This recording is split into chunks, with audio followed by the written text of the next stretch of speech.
Well, 2020 has definitely been a bad year for cruising, but especially for those older, smaller cruise ships.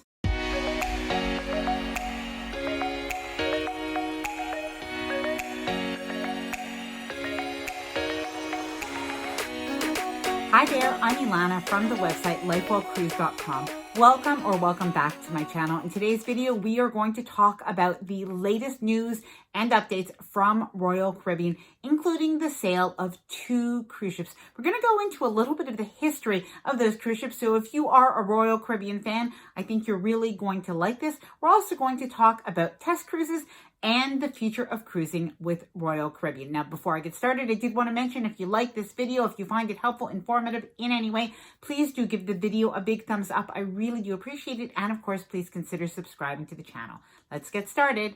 So Royal Caribbean has finally gone and they have done it. They have sold 2 cruise ships. They've sold the Empress of the Seas and the Majesty of the Seas. Now, these are 2 of the smallest cruise ships in the Royal Caribbean fleet. And they do say that it really is hard to say goodbye to these cruise ships. Of course, every cruise ship has a lot of memories on it for the crew, for passengers that have had wonderful voyages and vacations on these ships. So it definitely is something sad, but they are saying that it doesn't really fit into their brand right now. And to give you an idea, the Empress of the Seas is actually 48,000 tons, really quite a small ship by today's standards.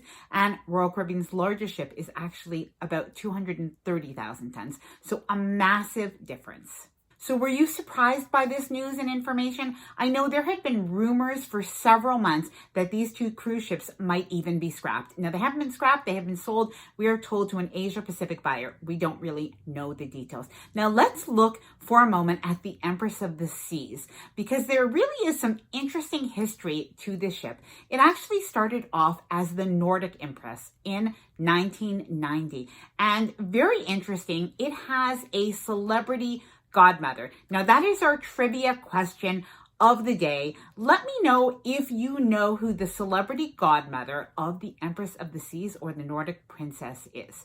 Now, the Nordic Princess or the Empress of the Seas later on did make history in that it was the very first cruise ship to leave from Cape Liberty, which is in Bayonne at New Jersey, and that is the Royal Caribbean and the Celebrity Cruise Port. As well, in 2017, it was Royal Caribbean's very first cruise ship to sail to Cuba. Now, as much as there are some good things about this cruise ship, there are some things maybe that we can understand why it didn't really fit that well with the fleet. First of all, it's a very small cruise ship, but in addition to that, it has very few balconies. There are actually just a handful of balconies that are really, I think they call them junior suites or mini suites, but they really aren't very super large cabins that do have balconies, and a couple of suites. So really the rest of the ship is made up of insides and ocean views and really doesn't fit that well into the brand. And as well, there's really no bells and whistles on that ship at all. Now, the Majesty of the Seas is actually the last in the era of the Sovereign class ships. And this ship was almost 74,000 tons, carrying about 2,300 passengers. In its day, this is a ship from 1992, but in its day, this was really the first of the sort of mega ships with that beginning of that wow factor for Royal Caribbean, and really started the look and the feel of modern Royal Caribbean as we know it now. Now, because we really do have to look forward and we have to look at the future of cruising for Royal Caribbean, this did really make a lot of sense. As much as we can walk down memory lane and these were great cruise ships, they did have their issues. They actually weren't terribly well reviewed, despite the fact that it had a lot of loyal fans, people that really loved going on these cruise ships again and again. If you did look up the reviews, they were not great. At the same time, there were reports of maintenance issues, noise while they were sailing, of course, the lack of balconies, the lack of space. So there are good reasons that Royal Caribbean has to, well, move on and bring in the new. And of course, new cruise ships are coming out. including in April 2021, if all goes well, the Odyssey of the Seas. Now, what happens to crew members? Well, Royal Caribbean has addressed this, and they said that those crew members will be transferred to other ships, and there are, of course, as we just mentioned, new cruise ships coming out. Now, if your cruise is canceled, I am so sorry. I know that it is so disappointing. Let me know if you are affected by these latest cancellations. At the same time, Royal Caribbean will be sending out some notices as well as the options that you'll have.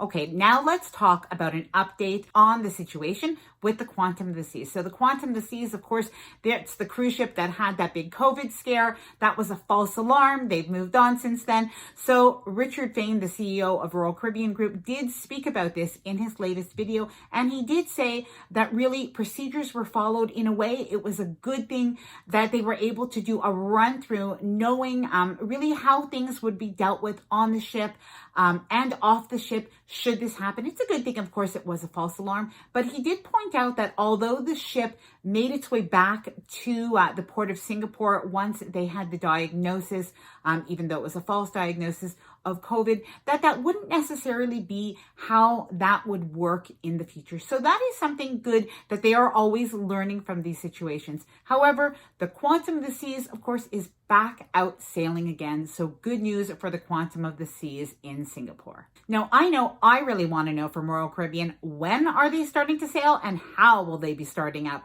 to sail? Now, Richard Fain did speak a little bit about this in his latest video, which I will leave in the description box below if you're interested in seeing it and you haven't done so already. So what he spoke about is, well, first of all, that it is disappointing that they are not starting up as quickly as they had envisioned. And the biggest part of this is really due to the pandemic. Of course, the numbers are high and this is just the reality of the situation. However, he did say that he envisioned a faster start once they do start up and really a ramping up. And a big part of this, he says, is due to a game changer. And he says that is the vaccines. So that is something that is on the horizon. We don't know the details of how that's going to work, but that is something that does seem like it'll be a big factor in getting back to a quick, faster start than they would have thought at some point, well, hopefully in Q1 or quarter one. So let's talk about those test sailings or those trial sailings. Now, it does look like Royal Caribbean is still hopeful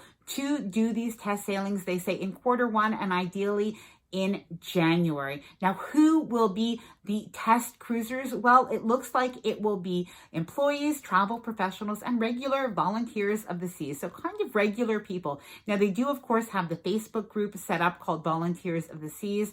And they do say that it was a little bit tongue-in-cheek when they made it up, but they did actually create a website and a forum where you could actually put your name in. I will leave a link in the description box below. However, they do say that when they are choosing sort of the regular people, they will be looking at the loyalty status, at least of some people that will be joining them on those test sailings. And that will include a call to people that are Pinnacle members. And those are really people that have gone on many, many, many Royal Caribbean cruises. I'm not actually sure of the number, but it is definitely a high amount. So they apparently are going to get first dibs. So let me know if you would be actually somebody who would be game to do a test cruise or if you would leave that to other people. And before we end this video, don't forget we have our trivia question. I will now give you the answer. So if you don't want to hear it, just kind of block your ears.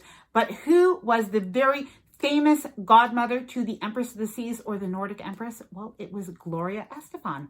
So who knew? But that is actually what it is. Now, if you did like this video, if you found it helpful, informative in any way, or enjoyable, then please do give it a thumbs up. I really do appreciate it. And of course, please subscribe to the channel if you have not done so already. Thanks so much for watching and happy future cruising.